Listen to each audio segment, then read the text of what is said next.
Tide fans, welcome into the Alabama Adapted Athletics Coaches Show Week 10. We have a Nationals preview for the Women's National Intercollegiate Wheelchair Basketball Tournament. And who else better to introduce that than head coach Ryan Hynes of the women's wheelchair basketball team here at the University of Alabama. Coach Hynes, thanks so much for being with us again today. Of course, Dom. Thanks for having me. Absolutely. And, of course, as always, we have to thank Honey Stinger, the official sponsor of the Alabama Adapted Athletics Coaches Show and Alabama Adapted Athletics. Honey Stinger is a sports nutrition brand that uses natural sweeteners in their products. They assist our athletes in preparation, performance, and recovery all season long. Try their Honey Stinger Waffle Bar and the Honey Stinger Energy Chews in all retail stores that you can find them. Thank you so much, Honey Stinger, for sponsoring us once again. Coach, it's finally here. It's that time. This is the culmination of a season's worth of work. Your squad is 23-2, perfect in conference play, 16-0, heading into a semifinal matchup, the number one overall seed in the Women's National Intercollegiate Wheelchair Basketball Tournament. There's been a lull. Last week, you didn't play. This last weekend, I should say. Yeah. You had no competition. There were some cancellations with Charlotte. The last competition that you did have was the week before. You faced off against ABC Medical and Southeastern. You split the games 1-1. So an interesting headspace heading into this weekend. It's not the usual you play one weekend, you go straight into the NIWBT the next. You've got a week of rest, a little bit of a bye. Talk to me about how that weekend of rest helps or maybe hurts your team, depending on how you see it, and then trying to get over that headspace of the loss to ABC Medical. Again, we've discussed it before. There's nobody in the women's division like Michael Prince and the ABC Medical Legends. You won't be playing a D1 team at all in the NIWBT. But talk about that headspace and then trying to get through this break, getting healthy with no play this weekend and heading into nationals. Yeah, I mean, like you said, ABC is a different team, and we had Carolina play, so it was a different challenge too. We had two bigs to go against with a lot of speed. I was really pleased with our performance that weekend and responded well in the game against Southeastern as well. So super pleased with our performance that weekend. We were planning on supposed to have a game this past weekend just as kind of a last little run out there before nationals started. For various reasons, that one got canceled on us. So a little bit of a bummer as far as last week goes, but was really happy with the way we ended our practices last week. Great start to the week this morning. So I think we're ready, and I think in the long run, I think rest is probably more vital for us at this point of the year. We've gotten plenty of game time. We know what we want to do. It's just all about sharpening as much as possible the little details that we talk about leading into nationals. So I think we're ready, and we're definitely excited to play here really soon. Oh, yeah. Yeah. We're a few days away, and the media day is going to be on Thursday as well as shoot-arounds, so the teams will be arriving in here around Wednesday night. And as I mentioned, shoot-arounds, and then the bracket begins on Friday and Saturday. And let's talk a little bit about that bracket. So Alabama is the number one seed. They go straight to the semifinal. You have at a max 2 games to win a national championship as it stands. And 4 teams traveling to Alabama this weekend. SUNY's not going to be in attendance this weekend, and so the other teams featured this weekend: Whitewater, Arizona, UTA, and Illinois. Alabama plays the winner of Whitewater and Arizona. And this is both teams you've played a couple times so far this season, teams that you are familiar with. Talk about that matchup and just what those teams each pose as a challenge, not only to each other, but potentially the winner of that and getting ready for that matchup that will come on Friday. Yeah, I think both of those teams are, it just depends on how they show up that day, but I think both of those teams present a challenge to us and obviously a challenge to each other when they'll play each other in the previous round. So we're not 100%. We're not making guesses at who we're going to play, so we'll be prepared for either Arizona or Whitewater. So we're looking forward to that matchup, looking forward to watching that game and seeing if they run anything new, any little different wrinkles we might see in their game plan. But I think we have a good game plan for both of those teams, so we're looking forward to that first matchup. one of the things that both Arizona and Whitewater have done against the Crimson Tide this season, there's been some slow starts. Arizona they were a much improved team. The second time around they played you was pretty even for the first couple quarters. Same with Whitewater. There for that first quarter, Whitewater actually did put up some solid points against this Crimson Tide defense.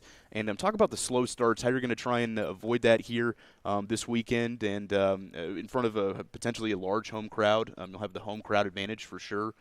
Just talk a little bit about that and trying to improve upon what you've seen so far from both those squads. Yeah, I think we've had really good performances against both of these teams, but like you mentioned, I think that's going to be a big focus for us is coming out the right way, and that starts with warm-up. So I think we'll be focused and ready to go and hopefully get off to a quicker start and just play to our standards the whole 40 minutes.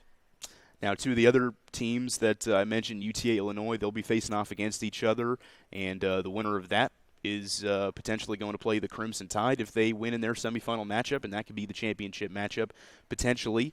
UTA is the team that's really played the Crimson Tide the closest this season. They've gone right up to the wire, and Alabama's pulled away in the last few minutes.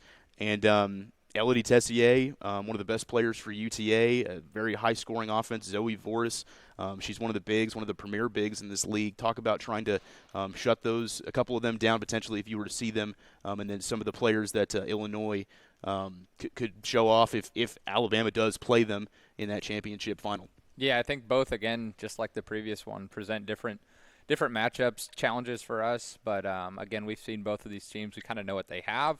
But both have a really good big that can give us a challenge inside if we're not on point with our defense. And then they have a couple shooters outside that can hurt us. So we just got to be really on point with our game plan and stay disciplined defensively. And then just play our game on the offensive end and in transition. But, again, both of those teams are our top three teams for a reason, and they present a challenge for us. But, again, we'll be ready, and we know what to do. It's just a matter of going out there and executing. I'm so excited. These are going to be my final two broadcasts for the Crimson Tide this weekend. Well, I should say final live stream broadcast. We will be doing radio in Whitewater, but these will be the final times that I will actually be talking with footage for this Crimson Tide Adapted Athletics program. So very excited about that. And hopefully we can go out as winners here with the women's wheelchair basketball team. I think it's honestly a great perspective that our fans need to hear a little bit more about because, I mean, this women's wheelchair basketball team has gone out as winners for 5 out of the last 7 seasons and potentially 4 straight. Given the fact that 2020 there was no championship, Alabama could be in position to win their 4th straight national championship in women's wheelchair basketball. It leads the program. There's 8 national championships accredited to this women's team right now. It's really been a decade straight of dominance for this team. And I want to ask you, just in your time as the coach here, looking back on all the dominance that the program has had so far, what does it take? I asked you a similar question last year at Nationals, but you're going for a 4-peat now. And this is not a common thing in sports. This is something that only comes around once in a while where a program has this much dominance. When you look back at all the work that your athletes put in, all the work that the staff here puts in, what you put in the offseason and during the season, what really sets this program apart from others that allows us to have this sustained success? Yeah, I think the great part about college basketball, Dom, as you know, is the team is different from year to year.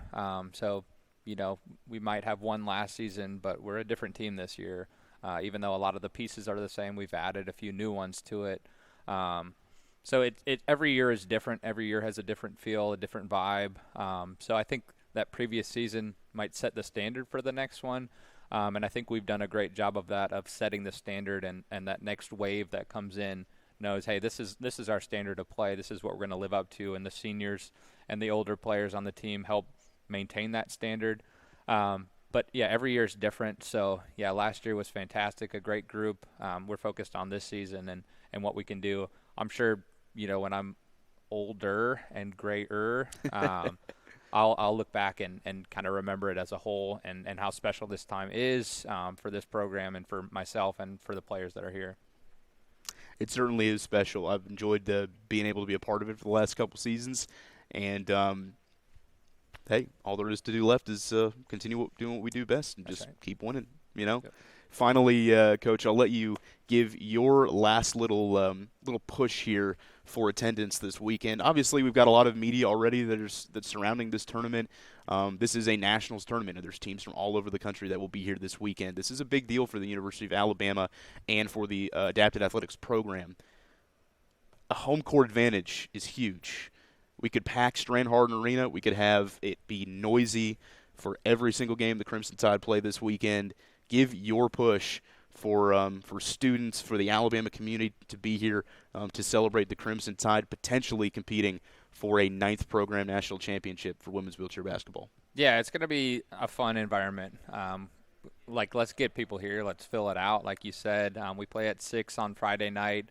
The top 5 teams in the nation are here. This is the first time that we're hosting a full group on the women's side for nationals, so it's an exciting moment for us as a program for our facility. So let's pack it out Friday at 6 and hopefully 2 o'clock on Saturday for the championship game. So as many people in here as we can get, as loud and rowdy as we can get, it's only going to help us out and hopefully end up reaching our ultimate goal, which is a championship.